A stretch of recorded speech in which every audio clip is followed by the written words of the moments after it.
ఓం శ్రీ గురుభ్యో నమః. శ్రీ క్రోధినామ సంవత్సరం. ఈ క్రోధినామ సంవత్సరంలో శ్రావణ మాసం 5వ తేదీ ఆగస్టు 2024 నుంచి 3వ తేదీ సెప్టెంబర్ 2024 వరకు ఈ శ్రావణ మాసం. ఈ శ్రావణ మాసంలో మేషరాశి వారికి ఏ విధంగా ఉంటుంది? వరంగా మేషరాశి వారి గురించి చెప్పాలనుకుంటే చాలా విశేషమైన లాభములు ఉన్నప్పటికీ కూడా శ్రావణంలో ధనాదాయం బాగున్నా చిన్న వైద్యరీత్యా ఖర్చులు ఉండున్నాను. చిన్న పెద్ద ఏదంటే అవునండి, ఆరోగ్యరీత్యా కొన్ని సమస్యలు ఉండును అంటున్నాడు. శారీరక శ్రమ సామాన్యమైన శ్రమ కాదు, కష్టపడతారు. కష్టానికి ఫలితం చాలా తక్కువ. శ్రమలో కూర్చుకునే కష్టం, శ్రమలు ఎంత శ్రమ పడరండి, వాళ్ళు కష్టపడిన కష్టం వాటికి తగ్గట్టుగా ప్రతిఫలం ఉంటే పర్వాలేదు. శ్రమలు కూర్చే కష్టం అంత కష్టం, వృధా ప్రయత్నములు ఎక్కువగా అయిపోతాయి. ఆ కష్టానికి ప్రయత్నం కనబట్టలేదు, ఫలితం కనబట్టలేదు.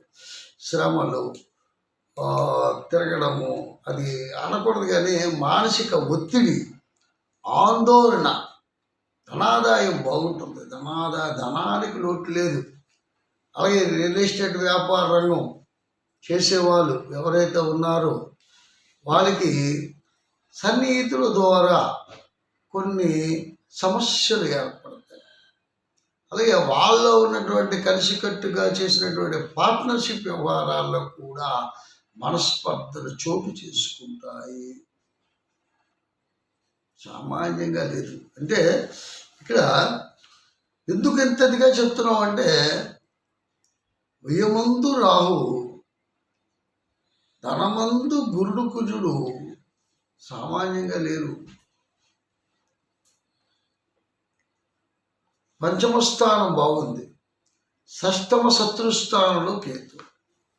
అది అందుచేత ఇప్పుడు బంధువర్గం కానీ కుటుంబాధిపత్యంలో కానీ సామాన్యమైన ఇబ్బందులు కాదు, అంత ఇబ్బందులు కాదు, అన్ని రకాల ఇబ్బందులు ఉంటాయి. విద్యార్థులకు బాగానే ఉంది. విదేశీ ప్రయత్నములు చేసే వాళ్ళకి మాత్రం వీసా చాలా బాగా వస్తుంది, అందులో ఎటువంటి డోకా లేదు. అలాగే నిరుద్యోగులకి ఉద్యోగ అవకాశాలు లేకపోలేదు, కానీ మధ్యవర్తుల ద్వారా కొన్ని వ్యవహార శైలిలో మోసపూరితమైన వ్యవహారం జరుగుతుంది. ఏంటంటే తొందరపడి ఏ నిర్ణయాలు తీసుకోవడం కానీ, ఎవరికైనా డబ్బులు ఇచ్చేయడం కానీ, ఏదో చేసేయడం కానీ పని చేయదు. ఎందుకంటే మోసపూరితంగా వ్యవహారంలో చిక్కుపోతారు. చాలా జాగ్రత్తగా ఉండాలి. ఇక్కడ శ్రావణ మాసంలో ఉన్నటువంటి ఉదర సంబంధమైనటువంటి వ్యాధులు, గ్యాస్ట్రిక్ వగేరా, ఉదర సంబంధ వ్యాధులు అంటే సామాన్యంగా అజీర్ణం, ఫుడ్ పాయిజన్, ఏది పడితే తినడం, సమయానికి తిండి నిద్ర సమయం దాటి చేయడం వల్ల సమస్యలు వస్తుంటాయి. అర్థమైందా? అలాగే తలంచిన కార్యములు ఆటంకములు, కొన్ని శుభకార్యాల వ్యవహార శైలిలో మనం ఆటంకాలు ఎదురవుతూనే ఉంటాయి.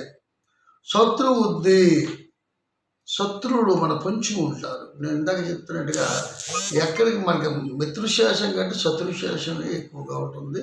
చాలా జాగ్రత్తలు అవసరము.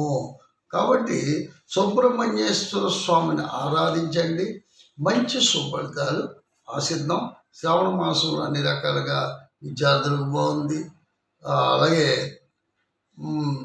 ముసలి వాళ్ళు, వృద్ధులు ఏదైతే వాళ్ళు దీర్ఘ రోగాలతో బాధపడుతున్నారో వాళ్ళు కొద్దిగా ఉపశమనం జరుగుతుంది, భయపడాల్సిన పని లేదు.